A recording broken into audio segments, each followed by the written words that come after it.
নমস্কার। শিশিরবিন্দু মিষ্টি হেসেল সকলকে স্বাগত জানাচ্ছে। এখানে দেখুন দই জল ঝরাতে রেখে দিয়েছি, আর ঘন্টা তিনেক হয়ে গেল আমি দই, এই যে এক প্যাকেট দই আমি জল ঝরাতে দিয়েছি। আমটা কি করব, আটিটা বাদ দিয়ে তারপর চলুন শুরু করি কি করি। দইটা ঝরিয়ে নিয়েছি, এই যে জল ঝরিয়ে নিয়েছি, এই যে দুধ, আরও অনেক কিছু আছে, দেখবেন ভিডিও। এই যে বাতাসা, চিনিও দিতে পারেন, মিক্সিতে পেস্ট করে নেব। খুব ভালো করে ফেটিয়ে নেব।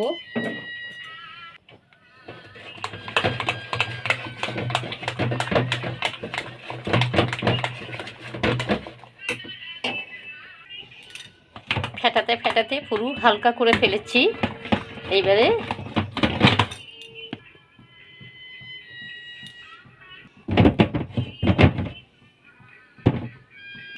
জল ফুটে গেছে,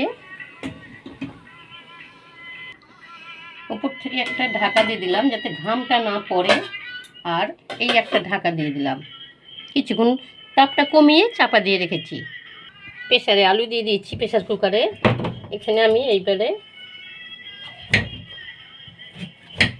এটাও কেটে নেব। বলেছি তো আরও অনেক কিছু আছে, দেখুন না কি হচ্ছে। দুটো তিনটে সিটি দিয়ে নেব, তারপর পেঁয়াজ আর আদাটা পেস্ট করে নেব। আদা আর পেঁয়াজ বাটা হয়ে গেছে। এখানে দেখুন এই আছে চিকেন। আমি গোলমরিচটা একটু বেশি দিচ্ছি, গোলমরিচটা, রসুন আর পেঁয়াজ এটা একসঙ্গে পেস্ট করে নেব। বেটে নিলাম, সিদ্ধ করে নিচ্ছি। নুন, লঙ্কার গুঁড়ো আর এই যে কর্নফ্লাওয়ার 1 চামচ দিয়েছি। এখানে আলু সিদ্ধটা রেখেছি, চলুন আগে এটা ব্যবস্থা করে নিই।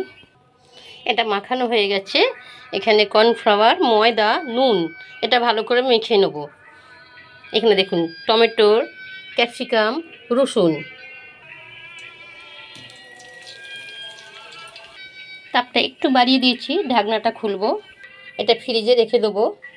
মাখা হয়ে গেছে, সাইজটা আপনাদের পছন্দের ওপর নির্ভর করছে। তেল গরমও হয়ে গেছে।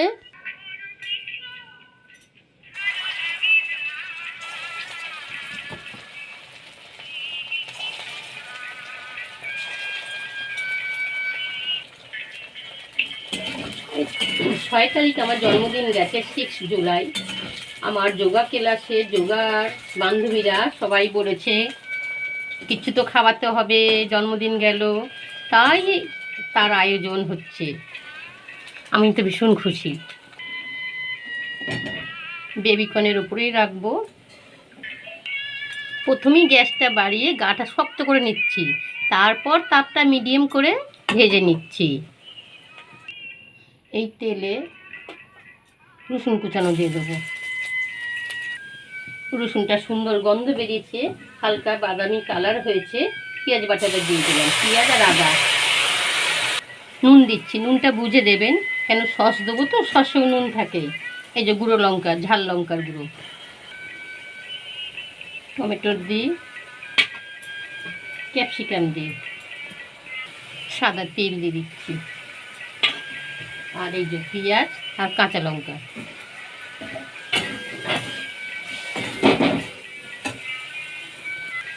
কর্নফ্লাওয়ার দেবো, খুব বেশি দেবো না, ব্যাস। 3 রকম সস আছে, এই যে চিলি সস যতটা আছে এই আন্দাজেই আমি আর 2টো সস দিয়ে দেবো।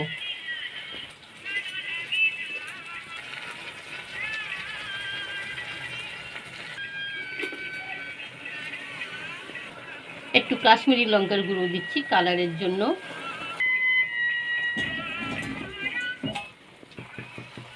ভালো করে নেড়ে নিয়েছি। এই যে দইয়ের জলটা ফেলবো কেন, এটাই লাগিয়ে দিচ্ছি, অল্প করে দিয়ে দিচ্ছি। আলাদা করে ভিনেগারও দিতে হবে না, লেবুর রসও দিতে হবে না। দইয়ের জলটা যখন ছিল নষ্ট না করে আমি তরকারিতে দিয়ে দিলাম।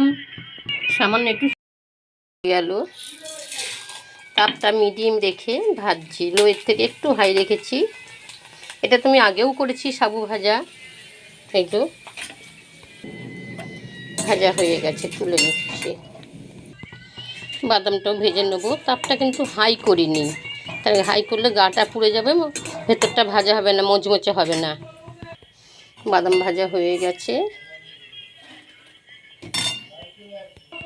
কারি পাতাও ভেজে নিয়েছি, শুকনো লঙ্কা ভেজেছি, নুন, লঙ্কার গুঁড়ো, গোলমরিচের গুঁড়ো, ভাজা মশলা, আমচুর পাউডার। আমচুর পাউডারটা একটু কম হয়ে গেল, সেই জন্য একটু লেবুর রস দেবো। একটু লেবুর রস দিয়ে এটা মিশিয়ে নেব। এই যে আমার নামের ফার্স্ট লেটার। জন্মদিন 6 তারিখে চলে গেছে, 8 তারিখে ওরা উৎসব, মানে আমি যে যোগা ক্লাস করি, ম্যাম বলেছে বান্ধবীদের নিয়ে সবাইকে নিয়ে একটা আনন্দ করব, তাই এগুলো নিয়ে যেতে হবে।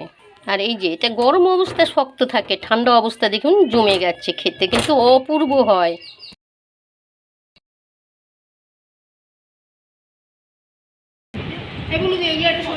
বাকি খাবারগুলো সব ঝাল মিষ্টি সব একসাথে হয়ে যাবে তো। ওটা এরকমই কাটো, যে যতটা ওই যে কটা দিয়েছো। সাবু ভাজাটা কেমন খেতে হয়েছে? হয়েছে তো, ঠিক আছে।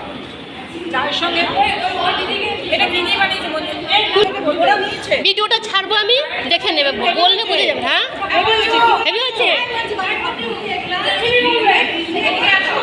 এই চিকেনটা কেমন হয়েছে? ভালো হয়েছে। আর দই ভাপাটা আর সবাই দই ভাপাটাও হাউটার থেকে ভালো।